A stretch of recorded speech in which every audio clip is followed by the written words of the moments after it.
How's it going, everybody? It is Triple Crown 24 back at you today with a two-spot TTM recap episode. One former player and one prospect today.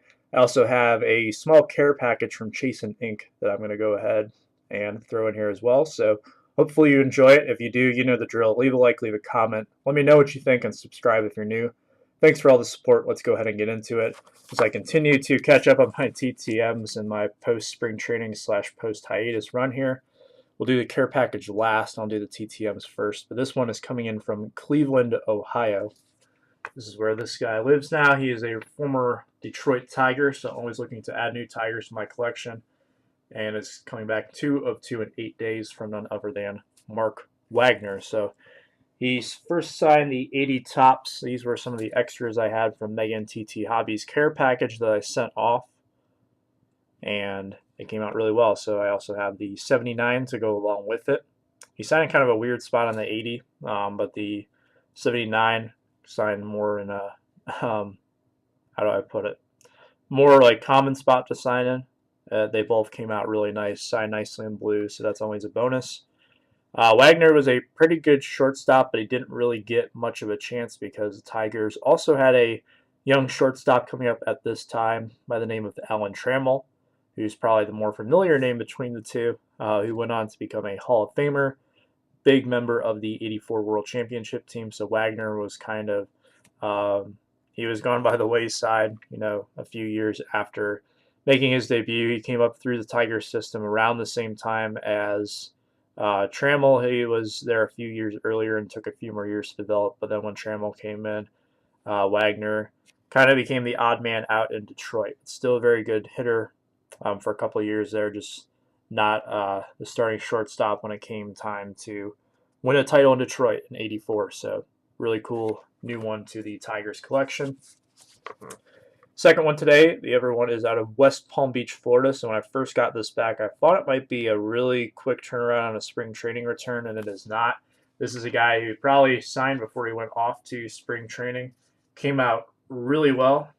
This is 1 of 1 from Diamondbacks prospect Pavin Smith. So he signed on the 18, I believe this is Bowman Draft. Let me look at the back. It looks like it is Bowman Draft. This is the prospects card. This is not, he wasn't in this year's draft class. I believe he was in the 2017 draft class. This is the refractor, and it came out really well. Sometimes on these chrome cards, you never know. I do make sure that they're prepped and ready to go before I send them off. So good to see that I did a good job and the signature was able to stick.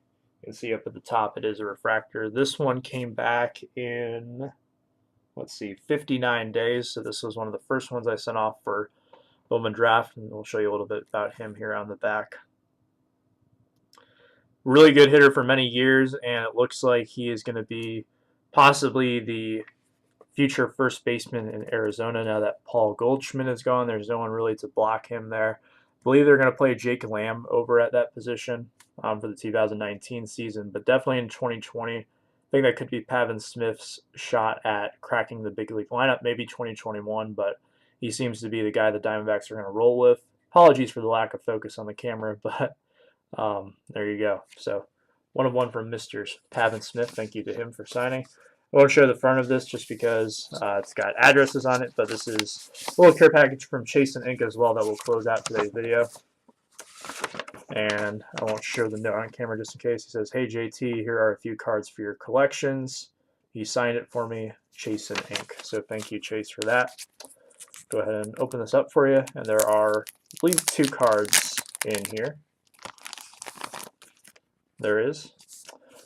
So first up is this Wayne Rosenthal on the 92 Fleer Ultra, and Chase knows me very well. He knows I'm a huge fan of the 92 Fleer Ultra, and anytime I can get one, I'll gladly add it to my collection. So thank you for this one. This is one I did not have, and I know this is a Ranger, so this might have come out of your PC, so thank you for sending that my way.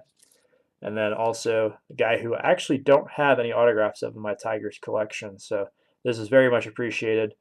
This is Jerry Don Gleaton, a guy who I've actually never tried TTM before. He's been on my short list to try for quite some time, and I just haven't really gotten around to it. But this is on the 92 Upper Deck, and I love Upper Deck baseball. So this is really cool. He was Probably better known for his time with the Royals during the late 80s, but then he came to the Tigers in the early 90s and had some success. He was a relief pitcher, so and he wasn't really a closer by any means, but he was.